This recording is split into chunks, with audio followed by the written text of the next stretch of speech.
Hello everyone, welcome to this lecture on engineering physics. So last classes में हमने we discussed about the components of lasers. So different components of lasers are basically active medium, the pumping source and the optical resonator. So we are discussing optical resonator. We'll see a little bit in detail what the optical resonator is there, and then we'll see about the basic construction of helium neon laser. Okay, so let's start this class. Okay, so last class we discussed that we use optical resonator. Okay, optical resonator so as that we can have a light amplification. हम optical resonators के रूप में दो mirrors को use करते हैं ताकि हम लाइट का एम्पलीफिकेशन करा सके। अब वो कैसे होगा उसको आइए हम देखते हैं। तो ये डायग्राम हमने बनाया था, अगर आपको रिमेंबर होगा तो दो मिरर्स के बीच में मेरे पास में ऑप्टिकल कैविटी है जिसके अंदर कोई भी मीडियम हो सकता है। Let's take the active medium as helium neon gases. So यहाँ से जब मेरे पास में एनर्जी एक लेवल से दूसरे लेवल पे जाती है, whenever the energy is absorbed in the form of when the energy is absorbed, what happens is the electrons in the ground state will move towards the excited state. अब excited state से जब electron है वो ज्यादा देर तो रुक नहीं पाएगा, तो फॉर स्पॉन्टेनियस एमिशन की वजह से वो वापस नीचे की तरफ गिरता है। अब उस स्पॉन्टेनियस एमिशन को सस्टेन करने के लिए I will use two mirrors. One will be partially silvered and the other one is fully silvered. So इन दो mirrors से मैं क्या करूंगा, I will apply an optical feedback. Because whatever the electron is emitting from the excited state, that might not have a particular direction. It will move in random direction. So it may happen that it will make some angle at the boundary and it will escape. Okay, as you can see in this diagram also, this escaping photon. Okay, so this escaping photon should not be more than the stimulated photon. So what our aim should be that the optical gain should be more than the optical losses, because this whatever the photon is escaping, that is nothing but our losses. So we need to reduce that. For that we use two mirrors. Okay, so let's see, let's write down this in point. So as you know, a photon emitted spontaneously by an atom may cause a stimulated emission. जैसा कि आप लोगों को पता है, कोई भी photon अगर एक्साइटेड स्टेट से स्पॉन्टेनियसली एमिट होता है तो उसको हम क्या कहते हैं, स्टिमुलेटेड एमिशन होता है by the application of energy. अब in order to sustain this stimulated emission, a positive feedback of light is required by two facing mirror. तो इस एमिशन, स्टिमुलेटेड एमिशन को अगर मुझे सस्टेन करना है, I will require a positive feedback and that is done by the two facing mirrors. Also मैं ये कह सकता हूँ कि जो spontaneous emission है, that doesn't take place only in one direction, it takes place in various direction.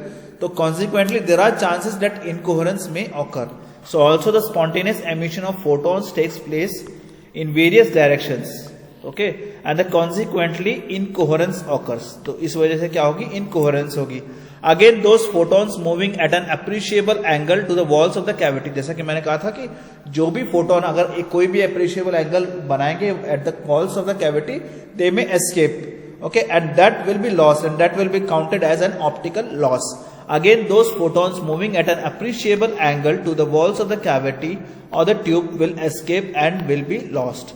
Okay, so the intense beam of light की beam जो है वो इंटेंस कब होगी, जब मेरा optical gain is greater than my optical losses. If the optical losses are more than we won't get an intense beam. That's why for laser action to happen in an intense way or intense beam of light will be available only when optical gain of the system exceeds the optical losses. Okay, so basically you can say that those photon emitted parallel to the axis of the cavity will reflect back and forth from end to end. कि जैसा कि आपने mirror में arrangement देखा है कि cavity बीच में है मेरे पास में, इसके अंदर एक्टिव मीडियम है और उसके साइड में दो मिरर्स लगे हैं. ठीक है, तो बेसिकली इसके अंदर ही बैक एंड फोर्थ जो है मेरी एनर्जी घूमती रहेगी. ओके, और फोटॉन्स जो है वो एक्सिस के parallel to the axis of cavity में रिफ्लेक्ट बैक करते रहेंगे. Because of the mirrors it will reflect back and forth from end to end. So their chance of stimulated emission will now depend upon high reflectance at the end of the mirror. अब stimulation कैसे होगा, अगर ये दोनों चीजें, दोनों mirror मेरे अगर रिफ्लेक्टिंग नहीं है तो स्टिमुलेटेड एमिशन कम होगा. So it is required that the first stimulated emission that it should be highly reflecting. Okay, so the chance of sustaining the stimulated emission will now depend upon high reflectance at the end of the mirror. Okay, so जब भी वो opposite direction में propagate करता है, what it will do, so whenever you are applying an energy, okay, and that energy is reflecting back and then it will go to the stimulated. तो again जो energy है that will de excite the atoms of the electrons that are present in the excited state. तो excited state में जो भी atoms और electrons मेरे present है उसको डी एक्साइट करेगा और वापस से इलेक्ट्रॉन मेरा नीचे की तरफ आएगा. Okay, so you can say that while propagating in the opposite direction they D excite more and more atoms will build up their strength. ठीक है, जैसे कि अगर हम एनर्जी डायग्राम बनाए, suppose this is my energy diagram. Okay, और यहां पे मेरे 2 मिरर्स हैं. ओके, सो फोटोन मिरर यहां से क्या, it will strike to the mirror and it will again come back over here, and whatever the electrons are present over here, they will gain energy, okay, by stimulated, because energy is stimulated over here. So when the energy is stimulated over here, this will force the atom to de-excite to a lower energy level, and this again will emit some form of energy. Okay, and this is how the beam inside the cavity will build up their strength. Okay, the amplified beam will move along the path as a starting photon and undergoes multiple reflection. इस तरीके से वो multiple reflection mirror के अंदर होते रहेंगे और जिसकी वजह से मुझे I have a photon density in the medium enhanced to satisfy the condition for laser. तो मेरे पास में इतनी photon density मिल जाएगी मीडियम में that my laser condition is being satisfied. So as the oscillation build up to enough intensity, it emerges through the semi-transparent mirror as a highly collimated intense beam. तो जैसी oscillation इतने intensity के हो जाते हैं, ज्यादा intensity के हो जाते हैं, तो क्या होता है कि जो मेरा बीम है, ओके, सेमी ट्रांसपेरेंट मिरर से निकलता है in a highly collimated form. Okay, so as oscillation build up enough intensity, it emerges through the semi-transparent mirror as a highly collimated intense beam. So now let's talk about the helium neon laser. तो जैसा कि construction में हमने देखा था, देखो जब हमने स्टार्ट किया था कि कंपोनेंट्स ऑफ लेजर क्या क्या है. So first we wrote down about the characteristics of lasers. Different characteristics of lasers हमने लिखी थी. उसके बाद में हमने क्या किया था, हमने ये देखा था कि थ्योरी ऑफ लेजर एक्शन क्या होता है. अब थ्योरी ऑफ लेजर एक्शन मुझे क्या कहता है कि I will have always have absorption, I will have spontaneous emission as well as stimulated emission. Okay, तो अब ये तीनों चीज मुझे चाहिए. तो सबसे पहले तो देखो कि एब्जॉर्प्शन में मुझे एनर्जी लेवल्स की जरूरत पड़ेगी. तो एनर्जी लेवल मुझे कहां मिलता है, एनर्जी लेवल मुझे किसी ना किसी मीडियम में मिलेगा ना. कोई भी मीडियम होगा उसमें जो कि एटम्स, मॉलिक्यूल्स और आयंस कंटेन करते हैं. ठीक है, वो मीडियम मुझे क्या, उसको मैं क्या कहूंगा, एक्टिव मीडियम. तो यहां पे जो एक्टिव मीडियम है वो मेरा क्या है, हीलियम और नियॉन. ठीक है, जैसा कि आप इसमें देख सकते हो, active medium over here is helium and neon. These gases are the active medium. So these active medium is nothing but it consists of atoms, molecules or ions capable of performing the laser action. Okay, then we talked about कि अगर मुझे absorption करवाना है, I need energy. So वो energy कहाँ से आएगी, that will come from the pumping source. So here the high voltage is nothing but your pumping source. Then the third one we talk about कि optical resonator, कि मुझे अपनी light को intense करना है, so I need some kind of arrangement so that my light is intense or my stimulated emission is sustained. So for that I use one fully silvered mirror and the other one is partially silvered mirror. Okay, and the cathode and anode. So basically helium neon laser एक ऐसा laser था जो कि पहला gas laser माना गया है और it was discovered by Ali Zovan and his co-workers in 1961. So this is a schematic of helium neon laser. ये helium neon laser का schematic है. Okay, it has one fully silvered mirror, the other partially silvered mirror, a discharge tube of cathode and anode is there.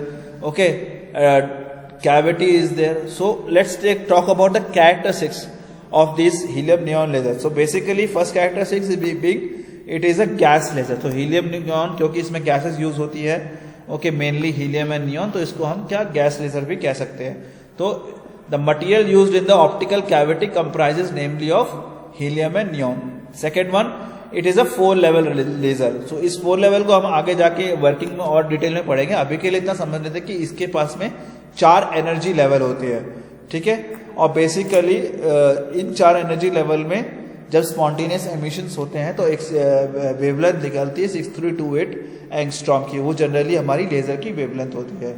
Okay, so active medium is basically helium and neon. यहाँ पे helium एक catalyst की तरह काम करता है which is responsible for increasing the number of atoms per unit volume in the excited state, that is population inversion. ठीक है, then it is a high efficiency laser, क्योंकि यहाँ पे पल्स आउटपुट की वजह मुझे कंटिन्यूअस आउटपुट मिल रहा है लॉन्गर ड्यूरेशन के लिए. सो हीलियम नियॉन लेजर एक हाई एफिशिएंसी लेजर माना गया है. Okay, next you can say it has a continuous laser output and can be used for longer durations. Then it is said that electrical pumping is used over here. Since we are applying high voltages, you can say that we are using electrical pumping over here, and no external cooling is required. Okay, so let's talk about the design of this helium neon laser. Already we have seen the schematic of the helium neon laser. Now we'll look at the design of helium neon laser. So the helium neon laser होता है that is consisting of long and narrow discharge tube. अगर long and narrow discharge tube, अगर हम उसकी length मान के चले तो it is about 80 centimetres and the diameter is about 1 centimetre. So the helium neon laser consist of long and narrow discharge tube of about 1 centimetre diameter and length about 80 centimetres. Okay, so basically it consists of helium and neon in the ratio of 10:1 by their weights. So basically अगर इसमें हम देखें तो helium और neon 10:1 के ratio में, यानी कि हीलियम 10 मान सकते हो आप और neon 1 ratio by their weights. Okay, तो हमारी कैविटी है, whatever the cavity is present over here, the active medium has a helium and neon with the ratio of 10:1 by their weights. And we can say the pressure inside the tube is about 1 mm of Hg. ठीक है, tube के inside जो pressure है वो है 1 mm of Hg, and this gas mixture of helium and neon forms the active lazing medium. जैसा कि मैंने कहा था कि एक्टिव मीडियम यहाँ पे क्या होगा मेरा, helium and neon, gas mixture of helium and neon. Okay, so this gas system is enclosed between a pair of mirrors or a pair of concave mirrors so that an optical resonator system is formed. Already हमने components of laser में ये पढ़ा था कि जब भी मुझे optical resonator system बनाना तो I need a pair of mirrors. So this gas system is enclose between a pair of mirrors, okay, और a pair of concave mirrors so that an optical resonator system is form. और हम कह सकते हैं कि one of them is highly reflective.